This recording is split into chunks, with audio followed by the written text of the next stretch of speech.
স্বৈরাচারকে না বলুন, গণভোটে হ্যাঁ বলুন। রাষ্ট্রপতি যেন কোনো দণ্ডপ্রাপ্ত অপরাধীকে নিজের ইচ্ছামতো ক্ষমা করতে না পারেন, এই জন্য গণভোটে হ্যাঁ দিন। ক্ষমতার ভারসাম্য প্রতিষ্ঠার জন্য পার্লামেন্টে একটি উচ্চকক্ষ গঠনের লক্ষ্যে গণভোটে হ্যাঁ দিন। রাষ্ট্র সংস্কারে গণভোটে হ্যাঁ দিন।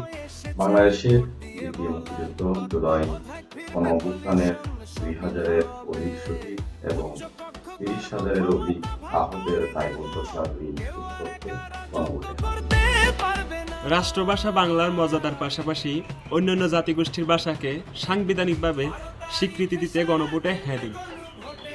সংস্কারের জন্য গণভোটে কেউ যেন সর্বোচ্চ 10 বছরের বেশি বা 2 বারের বেশি প্রধানমন্ত্রী হতে না পারে, সেজন্য গণভোটে হ্যাঁ দিন। গণভোটে হ্যাঁ দিন, দেশ গড়ার শপথে। নতুন বাংলাদেশ গড়ার লক্ষ্যে জনগণের অধিকার ফিরিয়ে আনতে ব্যালটে গণভোটে হ্যাঁ দিন। রাষ্ট্রপতি এবং প্রধানমন্ত্রীর ক্ষমতার ভারসাম্য রাখতে গণভোটে হ্যাঁ দিন।